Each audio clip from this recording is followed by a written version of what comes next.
Welcome to Tokyo Talk, conversations about the U.S.-Japan relationship. I'm your host, Patrick McEachran, coming to you from the U.S. Embassy studio in Tokyo. It's my pleasure to be with us today is Greg Poling. Greg is a senior fellow and director of Southeast Asia Program and the Asia Maritime Transparency Initiative at the Center for Strategic and International Studies in Washington, D.C. He's also the author of the brand new book entitled On Dangerous Ground, America's Century in the South China Sea, which Oxford University Press published just a few weeks ago. Greg, welcome. Hey, thanks, Patrick. Great to be here. So let's get right into it. Let's talk about your new book.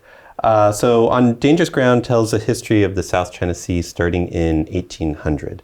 Why did you decide to start so early? What can we learn about the contemporary dynamics from that early period?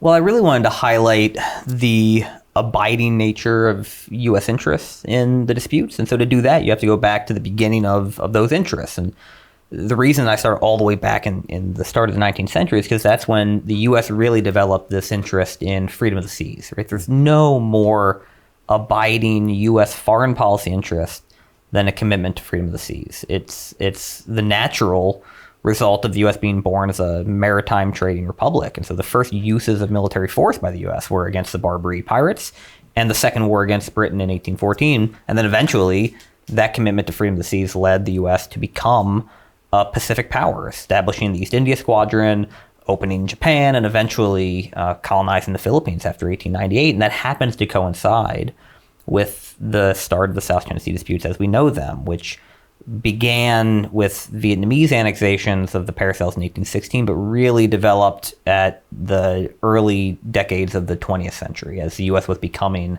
a resident power in Asia.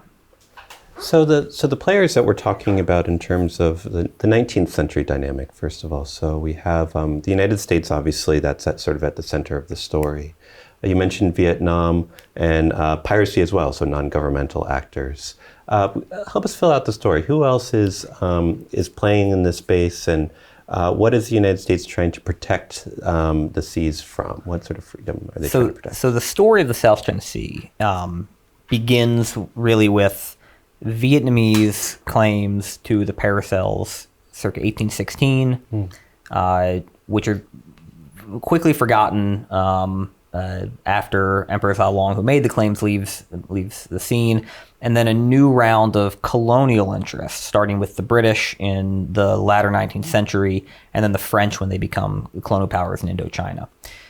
You then get the Japanese showing interest after Japan becomes the resident power in Formosa, now Taiwan, with the Treaty of Shimonoseki in 1895, and then U.S. becoming the colonial power of the Philippines after 1898. At this point, freedom of the seas, such as it is still taken for granted. The seas are ungoverned space. The rule of the day was what was called the cannon shot rule. Your territorial sea extended 3 miles. Beyond 3 miles, here be dragons. Nobody claimed the waters or airspace. And so the South China Sea disputes, when they began to develop between Japanese, French, on behalf of Vietnam, and eventually Republic of China interest, which you can kind of date to about 1909, they're just claims over rocks and islands. And the U.S. is really only concerned in as much as those claims begin to get worryingly close to the Philippines, the U.S. Philippines. And so is it fair to say when you talk about America's century that it has to do with the beginning of the U.S. colonial presence in the Philippines? So the story of U.S. involvement in the South China Sea is largely the story of the U.S.-Philippine alliance, the evolution from a colonial relationship to an alliance. That happens to coincide with the South China Sea disputes themselves. Despite later historical revisionism, particularly by Chinese academics, there is no evidence of any competing claims in the South China Sea before 1909. And then in the pre-war years, it was largely a contest between Japan and France, with the ROC coming in the case of the Paracels.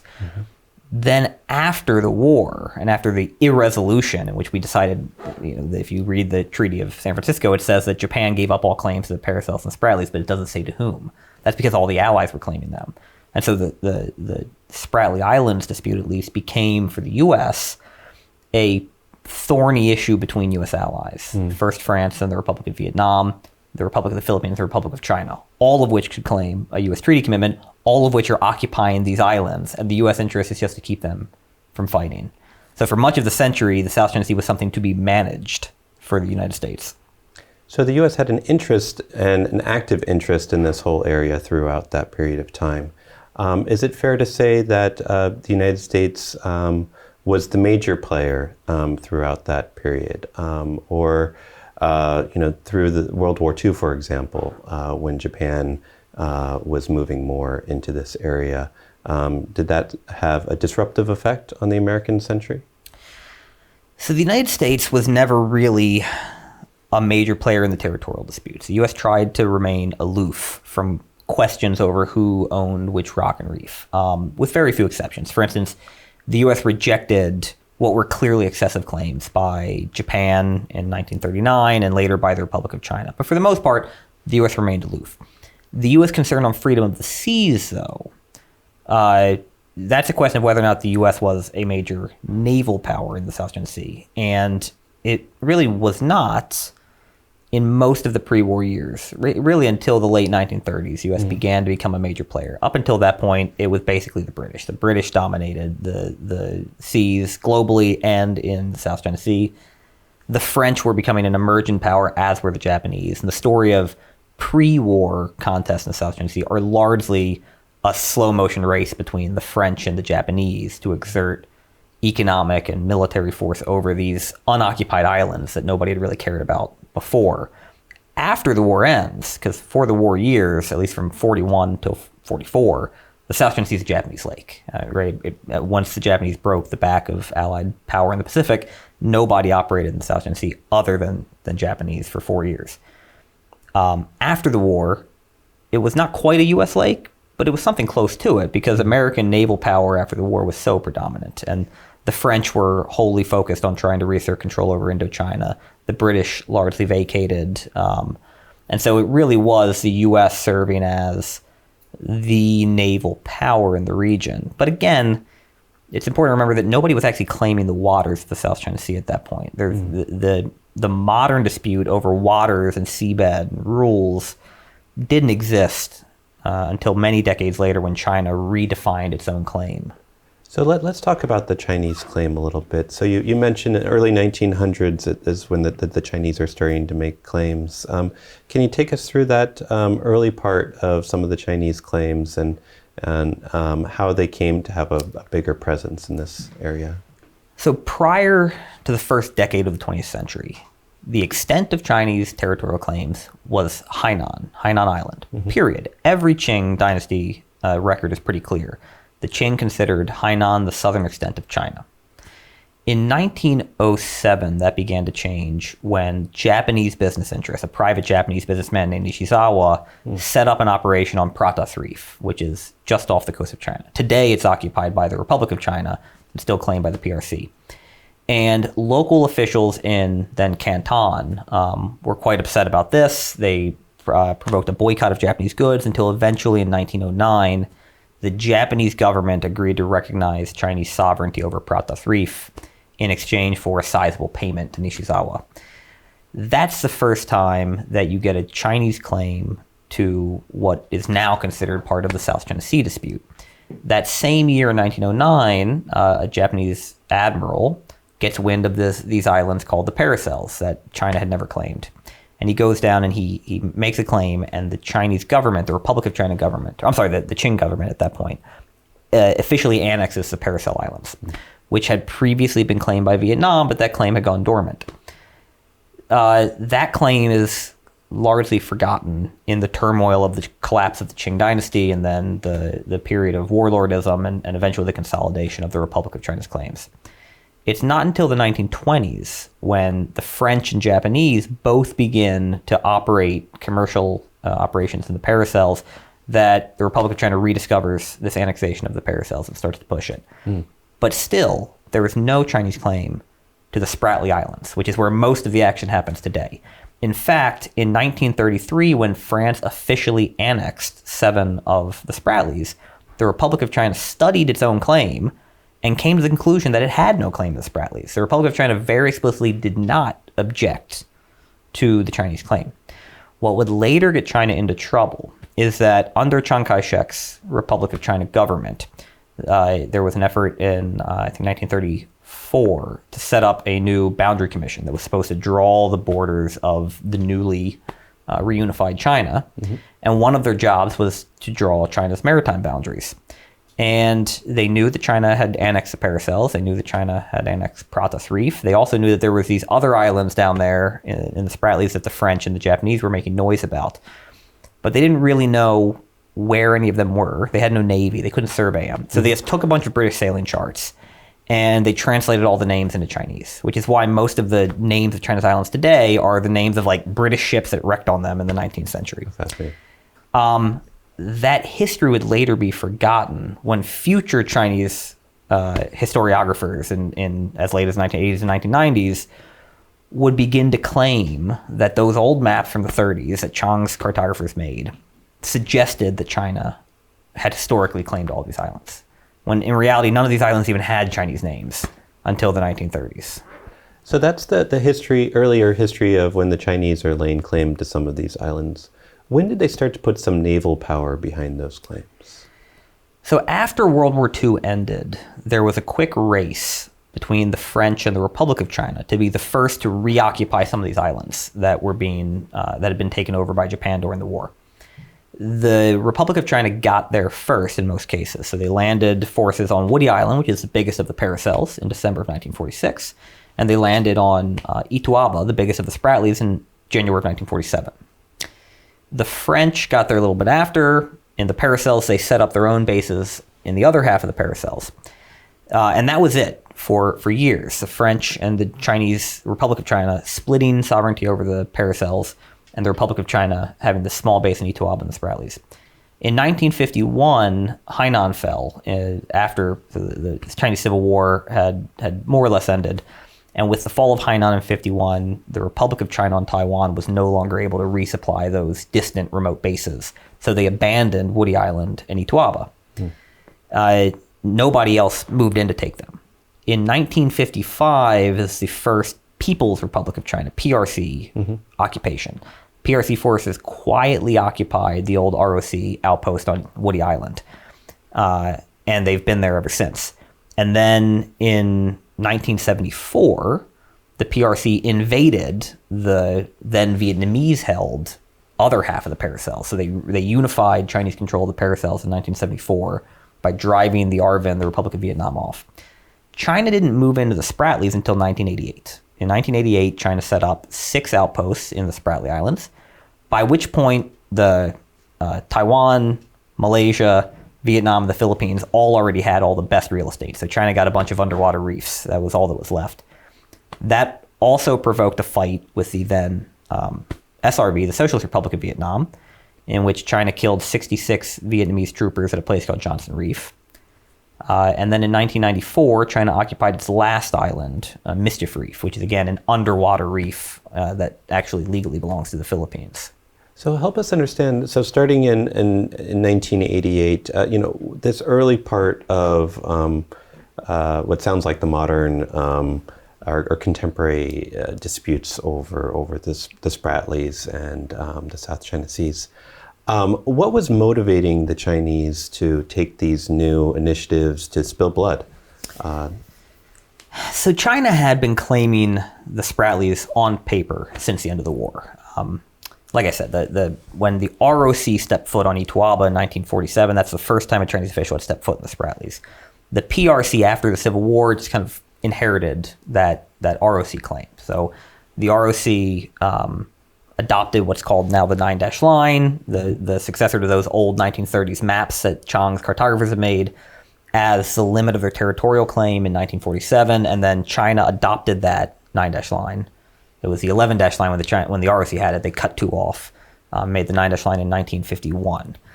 So from 51 on, the Chinese government in Beijing is nominally claiming the Spratlys, but has no capability to do anything about it. Mm-hmm. They don't have any navy.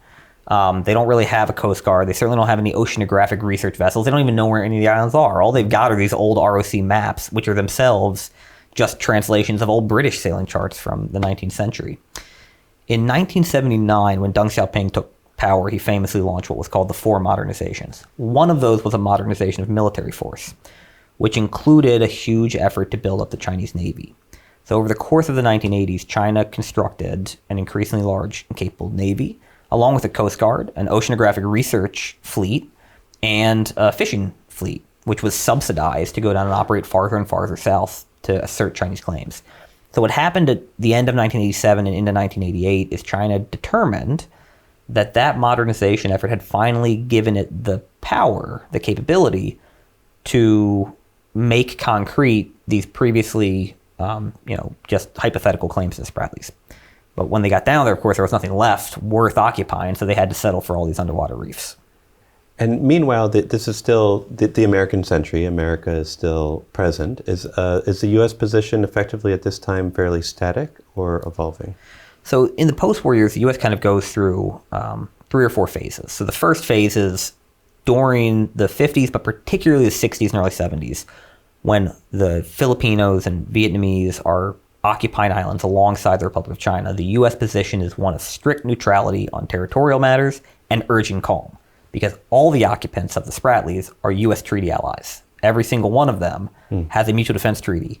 And the last thing the U.S. needs when it's dealing with the Cold War and ongoing conflicts in Vietnam is its allies fighting each other over these insignificant rocks and islands.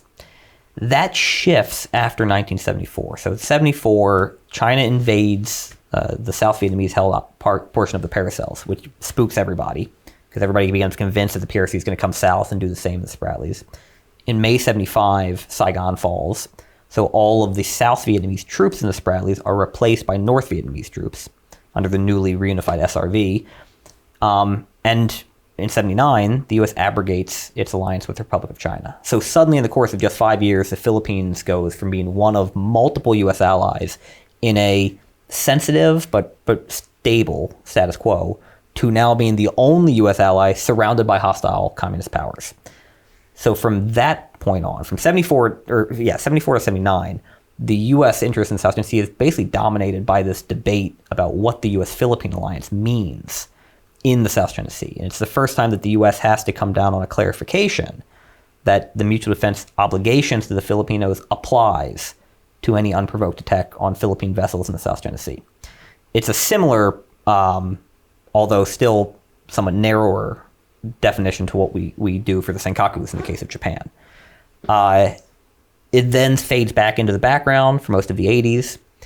But after 88, after the Chinese occupation of 6 features in the Spratlys, U.S. interests enter a new phase because China, the same hubris that led China to occupy 6 of the Spratlys, also leads China to begin to redefine the very nature of its claims. So China goes back and decides that the old 9-dash line that they've been kicking around since 51, and that the ROC's been kicking around even longer, is not just a claim to islands. They decide it's actually a claim to all the waters, all the seabed, all the airspace, or at least some kind of exclusive historic rights in all the waters and seabed and airspace. So from then on, you get Chinese subsidized fishing 1,000 miles south of China. China starts issuing oil and gas blocks in waters that clearly belong to Vietnam and the Philippines, 800 miles from its own coast. China begins to close off all the internal waters within the Paracels to foreign vessels, even though that's illegal. And in 1998, China officially claims historic rights throughout the South China Sea in its law in the exclusive economic zone.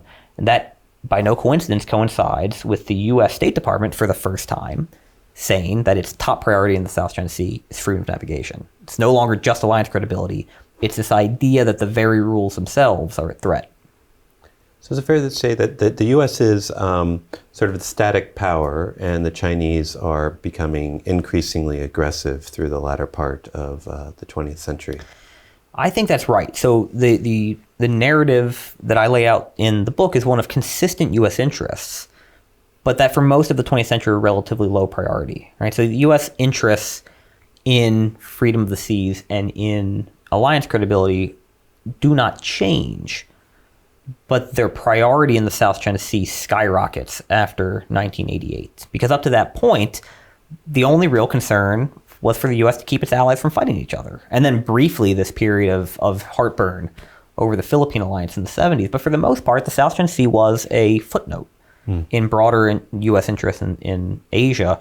It was not considered a prime place where freedom of the seas was at stake. And in the 90s, all of a sudden, the U.S. had to look around and say, oh my God, China's claiming waters 1,000 miles from the Chinese coast. Right. It's the most egregious threat to the idea of international maritime law, arguably ever. So bring us into the more contemporary disputes now. So you've done a great job of explaining this history and bringing us through really 200 years. So thank you. And now we're seeing China escalating even more, right? Militarizing the islands and the reefs. What do you see as their contemporary strategic objectives in doing this? What China wants, well, what Xi Jinping and the Chinese leadership want is control over all peacetime activity in the South China Sea. I think we should take China at its word on that. China wants historic rights throughout the Nine Dash Line, which means nobody fishes, nobody drills for oil and gas, nobody conducts law enforcement operations, except with China's say-so. And that is because since the 1980s, China has increasingly made this idea of historic rights throughout the Nine Dash Line politically salient, right? It's become increasingly important. It's been baked into the post-Tiananmen narrative in China of reclaiming territories and rights that were lost during the century and a half of humiliation. And Xi Jinping cranked that up to 11 with his elevation to power. So in 2013, Xi Jinping made his famous China Dream speech, the great rejuvenation of the Chinese nation, upon his accession to Party Secretary General and head of the CMC, the Central Military Commission. And part of that was maritime rights. Xi Jinping has overseen a huge expansion of China's maritime militia in the South China Sea. He oversaw the response to seizure of Scarborough Shoal from the Philippines in 2012, the response to the Philippines filing an arbitration case against China and China's refusal to take part in that. And most importantly, maybe, he is the one who greenlit this massive island building campaign and militarization campaign from December 2013 to today, which these were plans that, more aggressive, you might say, members of the PLA had been kicking around for years and had been rejected by Hu Jintao's government as too provocative. But Xi Jinping, for him, the South China Sea is more important. He's made it part of his political program. It's tied up with his legitimacy, and he's willing to take risks that previous Chinese leaders wouldn't in order to pursue that political program. So are we seeing the end game right now of the Chinese objectives vis-a-vis the South China Sea? So what the island building campaign did was allow China to forward deploy all parts of its national power 800 miles farther south into the Spratly Islands, meaning that, when China was done with the island building campaign, it suddenly had 3 pretty significant air and naval bases right there in the middle of the Spratlys. So from that point on, for about the last 5 years, you have every new oil and gas operation being contested by the China Coast Guard, every potential fishing spot being swarmed by Chinese maritime militia, every Philippine resupply mission to its own troops in the Spratlys being harassed by China. It's tightening the screws on peacetime activity across the South China Sea, making them more expensive, more dangerous. And so we are, I would say, on a glide path toward what China views as the end game, which is de facto recognition by Southeast Asian claimants of Chinese control. The U.S. might never admit that the Nine Dash Line is legitimate, neither will Japan. Maybe the Southeast Asians never will. But if they abandon all of their rights in the face of Chinese pressure, then it won't really matter. China will have de facto succeeded. That's not a foregone conclusion yet. There is still, I think, a path to deterring China from using aggression and using diplomatic and economic cost imposition to convince Beijing to change course and compromise.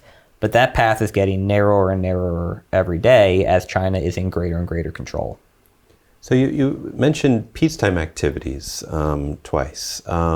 So that begs the question, do you see in a contingency, are these sorts of Chinese outposts militarily relevant?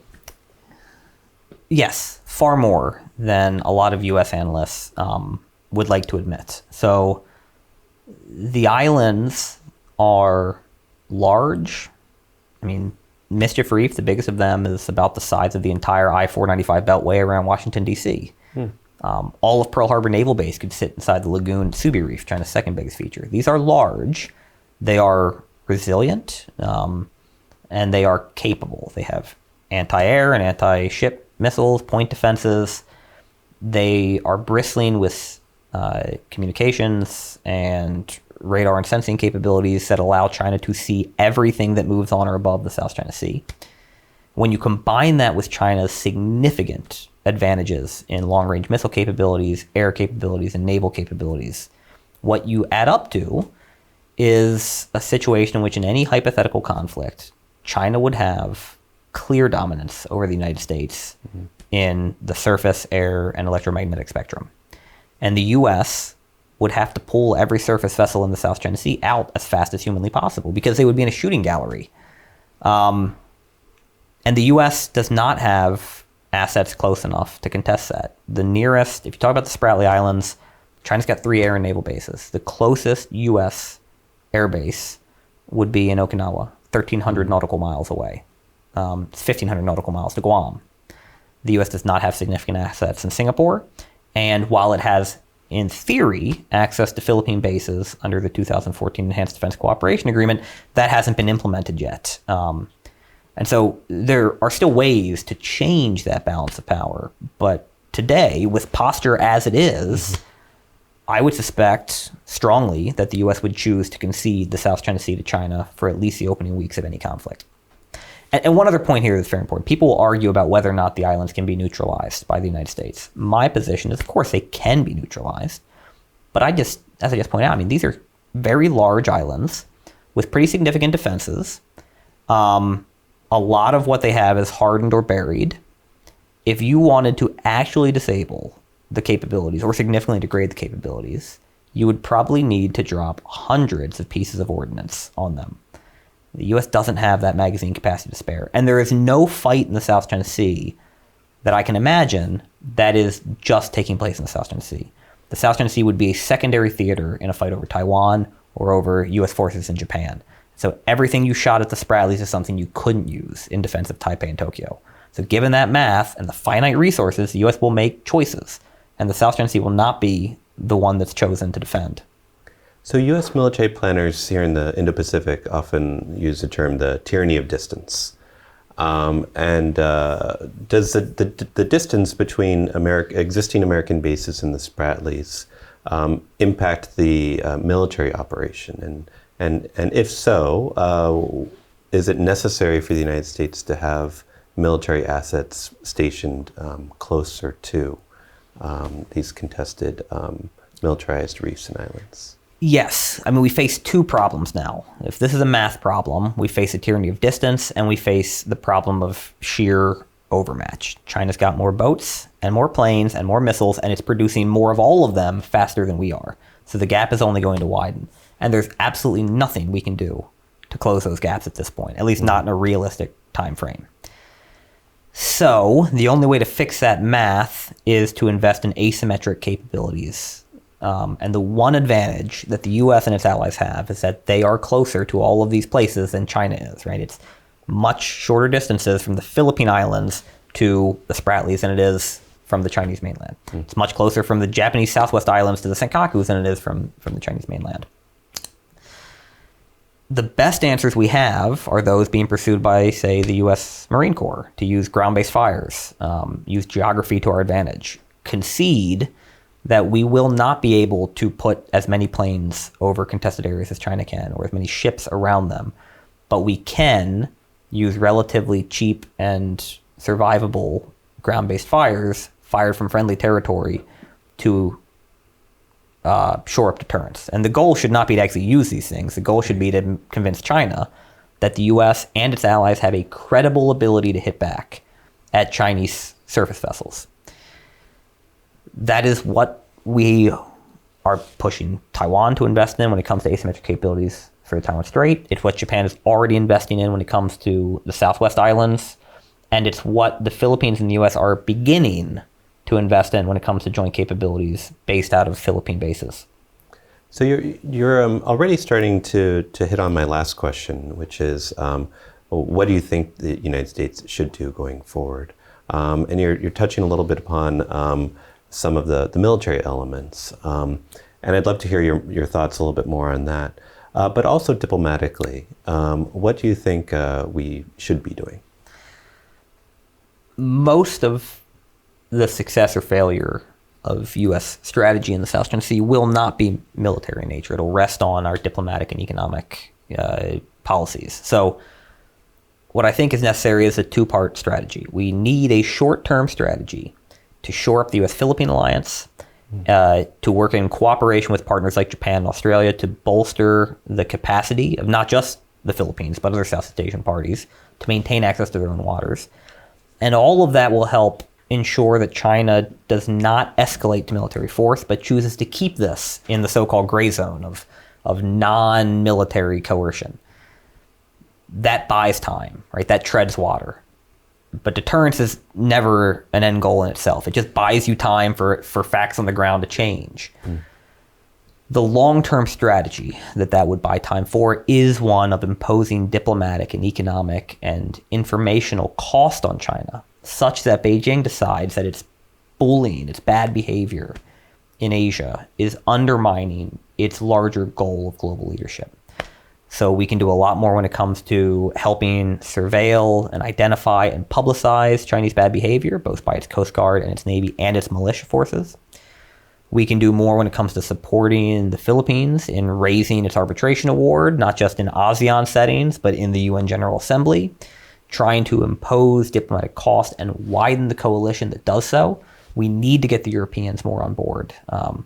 The Filipinos won an arbitration case, a resounding victory that threw out all Chinese maritime claims in the South China Sea, or most of them, in July 2016. Before that case came out, there were 56 countries around the world who had made public statements that they were going to support the case and demand compliance by both parties. And then the Duterte government came into office in the Philippines and stopped asking for support. So as a result of those 56 countries who had said before the award that they would support it, only 9 today have publicly done so. In Europe, only the UK and Germany have. Where the French, where the Italians, right? You cannot impose global cost on China with a coalition that basically only involves the US, Japan, Australia, and a couple of others. Wonderful. Thank you, Greg. That was a great tour de force of the South China Sea. Really appreciate it.